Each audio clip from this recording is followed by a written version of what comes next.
besar, sejarah orang bahagia itu adalah mereka yang pandai membahagiakan kedua orang tuanya. Jadi nggak ada orang yang sukses itu serta-merta nggak ada sebab.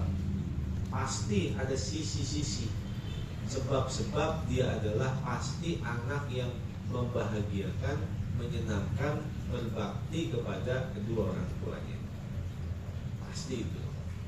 Kesuksesan manusia dunia dan akhirat itu ada tergantung dari dan bagaimana dia pandai membahagiakan, berbakti kepada kedua orang tuanya. Pasti. Soekarno, siapa yang gak kenal? Satu sisi dia adalah anak yang sangat taat kepada ibunya. Lagi rapat apapun, kalau ibunya manggil langsung ditutup, dia langsung datang memenuhi panggilan ibunya. Saking dia bakti kepada ibu. Begitu juga siapapun orang-orang besar di dunia ini tercatat, mereka adalah orang yang berbakti kepada kedua orang tua. Maka kata Nabi, syukrun nasi lillahi syukruhum linnasi.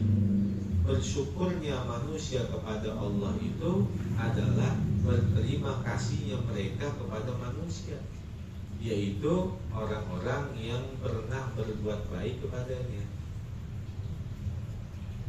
Wa syukru sairil jawarihi, dan bersyukurnya seluruh anggota badan itu an ya'mala bihal amala sholihah, bahwa ia beramal dengannya akan amalan-amalan yang baik. Anggota badan kita dituntut untuk bersyukur. Maka bersyukurnya anggota badan kita adalah dengan melakukan amalan soleh, amalan yang baik. Kayak kita ngaji, ini lagi mengungkapkan syukur anggota badan. Mata kita biar dipakai ibadah, badan kita biar dipakai ibadah, telinga kita biar dipakai ibadah. Kita kan kalau ngaji semua anggota badan kita ngikut. Mata ditahan biar kata perih banget, merah banget kayak ikan bandeng pelat. Tapi kita paksain, itu ibadah mata. Lalu kita mendengarkan, itu ibadah telinga. Lalu kita duduk, berasa terusuk, udah 10 kali berubah. Nah itu 10 kali kita berubah, 10 kali kita diampuni dosanya. Bahkan ketika kita merasakan lelah, capek, duduk hadir di majelis ilmu, semuanya itu adalah ampunan dosa, bukan hanya buat dirinya, tapi juga ampunan dosa buat kedua orang tuanya yang telah meninggal dunia di dalam kuburnya. Inna minad dunubi dunuban la tukafiruha sholatun wala saumun wala hajjun illal humum fi thalabil ilmi. Dari sekian banyak dosa manusia, ada dosa yang belum diampunin walaupun dia udah sholat, udah puasa, udah haji, bahkan udah jihad. Tetapi Allah Subhanahu wa ta'ala berkehendak mengampuni dosa tersebut ketika dia merasakan capek, lelah, ngantuk, pegel ketika duduk hadir di majelis ilmu. Jadi syukurnya seluruh anggota badan adalah dia melakukan dengan anggota badan itu akan amal-amal yang soleh. Allah Subhanahu wa ta'ala berfirman, "Iqmal ala Dawud syukra." Bekerjalah wahai keluarga Daud dan akan syukur. Faja'alal amala syukran, maka Allah menjadikan amalan itu adalah bentuk kapan syukur. Al-amal, Allah menjadikan amal perbuatan ibadah yang dilakukan oleh manusia dalam kehidupan kita ini adalah merupakan ungkapan syukur. Kenapa? Karena ya daru amal wal akhirah daru jaza. Faman lam ya'mal huna nadima hunaka. Dunia itu tempatnya beramal, sedangkan akhirat itu tempat balasannya amal. Faman lam ya'mal huna, orang yang tidak mau beramal di sini, nadima hunaka, maka dia akan menyesal di sono. Kalau dia nggak mau beramal di sini, maka nanti nyesel di sono. Kalau hari ini dia nggak mau nanam, pasti dia akan bersedih ketika menyaksikan banyak orang-orang yang memanen dari hasil tanamannya. Ad-dunya mazra'atul akhirah, karena dunia adalah ladangnya akhirat. Ad-dunya maqiyatul mukmin, dunia itu adalah kendaraannya seorang mukmin.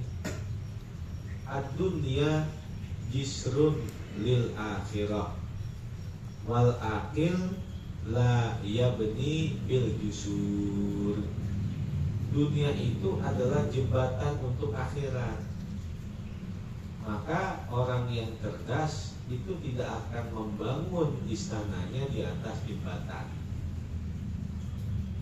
Kalau orang itu udah masuk ke dalam sorga, udah masuk ke dalam neraka, nanti Allah menyerupakan kematian seperti seekor kambing.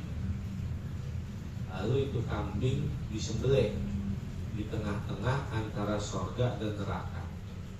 Kata Allah, ya ahlal jannah khulud bila maut li'annal mauta qad mata, wa ya ahlan nar khulud bila maut li'annal mauta qad mata.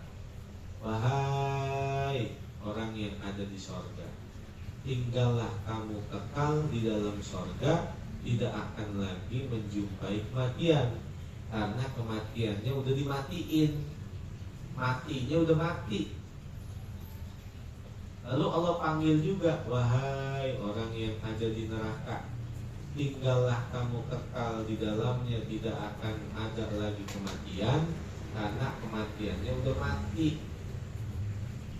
Sehingga manusia itu kekal di sorga, kekal di neraka dengan kekekalan dari Allah Subhanahu wa ta'ala, dengan ketetapan kekal dari Allah Subhanahu wa ta'ala. Karena ada tiga yang mewujudan. Apa itu? Yang disebut yang pertama azali abadi, lalu ada yang disebut dengan la azali la abadi, ada yang disebut dengan abadi la azali. Yang pertama yang disebut dengan azali abadi, dikatakan azali la awalalah, gak ada awalannya. Dikatakan abadi la akhirolah, gak ada akhirannya. Yang kagak punya awal, yang kagak punya akhir. Siapa itu yang azali, yang abadi? Allah Subhanahu wa ta'ala. Allah itu la awalalah la akhirolah, gak ada awalannya, gak ada akhirannya. Kalau kita ada awalannya, awalnya nggak ada, lalu menjadi ada. Maka rumus sesuatu yang tadinya nggak ada lalu menjadi ada, pasti nanti nggak ada, dan dia bisa diadakan kembali, dan bisa nggak ada lagi, bisa ada lagi, bisa nggak ada lagi. Itulah rumus sesuatu yang tadinya nggak ada menjadi ada. Maka alam semesta ini tadinya nggak ada, lalu menjadi ada. Maka sesuatu yang tadinya nggak ada lalu menjadi ada, itu adalah sifat makhluk. Sedangkan Allah azali abadi, artinya la awalalah wala akhirolah, nggak ada awalannya, nggak ada akhirannya, itu Allah. Yang kedua abadi la azali, yang tidak ada akhirannya tapi ada awalannya. Apa itu? Sifatnya abadi tetapi la azali, dia nggak punya akhir tapi punya awal. Sorga dan neraka. Sorga neraka kagak punya akhiran, tapi dia punya awalan. Awalnya nggak ada, lalu menjadi ada. Jadi sifat sorga, sifat neraka itu artinya kekal selamanya, tetapi dia punya awal. Tadinya nggak ada, menjadi ada. Maka orang yang masuk ke sorga itu kekal selamanya, kekal dengan segala kenikmatannya. Tapi sorga itu dia memiliki awalan dan tidak memiliki akhirat. La azali, abadi, abadi la azali. Dia nggak punya akhiran, hanya punya awalan. Dan sorga, neraka sekarang udah ada. Sorga sekarang itu ada di atas langit yang ketujuh, di bawah aras. Itu sorga. Ada di atas langit yang ketujuh, di bawah aras. Neraka juga sekarang udah ada, yaitu di dasar jurang lapis bumi yang ketujuh.